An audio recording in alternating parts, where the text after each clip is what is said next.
Bună ziua, merhaba, selam, kalimera, dober den. C'est comme ça que ma journée de professeur devrait commencer dans la classe. Mais malheureusement, cela ne se passe pas comme ça. Je viens d'une région multilingue et multiethnique par excellence, la Dobruja roumaine, habitée par 18 ethnies différentes, parmi lesquelles les Roumains, les Turcs, les Tatars, les Grecs, les Aromans.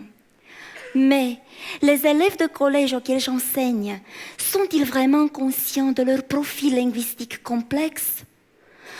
Pourquoi le jeune turc Emre refuse-t-il de fréquenter la classe de turc? Et pourquoi Kira, la petite Aroumaine, considère-t-elle que son dialecte maternel n'a pas de prestige? Et pourquoi Maria, la jeune Roumaine, apprend-elle l'ourdou et l'hindi? Et du coup, voilà mon objectif de recherche.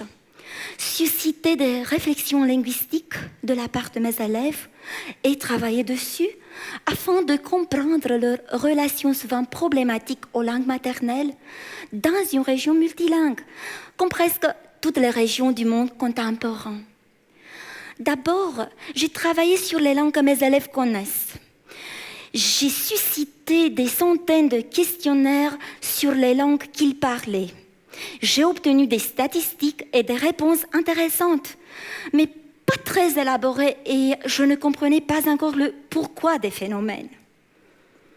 Je leur ai dit donc, et si vous me racontiez votre biographie langagière?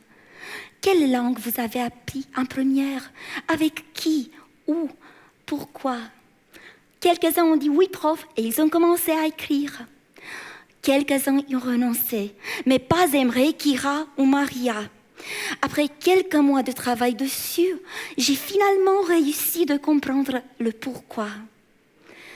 J'ai découvert ainsi, en analysant mon corpus, ce qui les gêne, ce qui les bloque, ce qui les motive, ce qui les rend heureux ou malheureux dans l'apprentissage des langues. Le rapport à la langue maternelle est souvent lié à l'histoire de la famille et de l'ethnie à laquelle le sujet appartient, et il en est conscient. Il véhicule aussi des représentations stéréotypées sur certaines langues.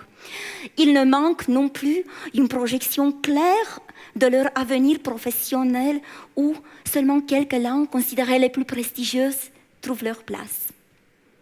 Où j'en suis dans mon chemin? Actuellement, je suis en train de transformer le corpus de biographie dans un outil didactique applicable en classe afin que les futurs Emre, Kira ou Maria se positionnent mieux dans le monde des langues où ils vivent. La revedere, oshkakalin, igiunler, herete, dovish.